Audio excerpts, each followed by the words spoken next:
எந்த அளவுக்கு ஸ்கில் கத்துக்கிட்டு இருந்தாலும் சரி, இந்த ஒரு விஷயம் மட்டும் தெரியலன்னா நீங்க கத்துக்கிட்ட மொத்த விஷயமும் வேஸ்ட். என்ன விஷயம் தானே கேட்குறீங்க? கிளைண்ட் பிடிக்கிறது. Welcome to day 3 of wait to freelancer.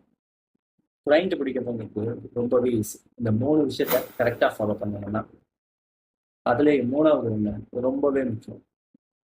First one, gold call, gold message.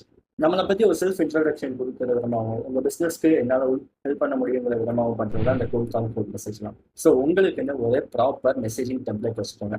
எப்படி ப்ராப்பராக மெசேஜ் பண்ண தெரியலன்னு சொன்னால் கீழே கேப்ஷனில் மெசேஜிங் டெம்ப்ளேட் கொடுத்துருக்கேன், அதை யூஸ் பண்ணிக்கோங்க. உங்களுக்கு தேவையான மாதிரி கஸ்டமைஸ் பண்ணிக்கோங்க. செகண்ட் ஒன், கண்டினியூஸாக ட்ரை பண்ணலாம். ஸோ ஒரு தடவை ட்ரை பண்ணிட்டோம் அண்ட் கிடைக்கலன்னா அதை பற்றி யோசிக்காமல் அகைன் நம்ம ட்ரை பண்ணிட்டே இருக்கணும். பிகாஸ் கிளைண்ட் பிடிக்கிறதுங்கிறதுல மெயினான விஷயமே இந்த கன்சிஸ்டன்சி தான்.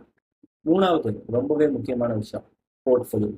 உங்களோட ப்ரீவியஸ் ஒர்க்ஸ் ஆர் உங்களோட டீட்டெயில்ஸ், உங்களோட ஸ்கில் டீட்டெயில்ஸ், ஸ்கில் எந்த லெவலில் இருக்குது, இந்த மாதிரி எல்லாமே இருக்கிறது தான் போர்ட்ஃபோலியோ. ஃபர்ஸ்ட் ஆஃப் ஆல் உங்கள் போர்ட்ஃபோலியோ தான் பார்ப்பாங்க.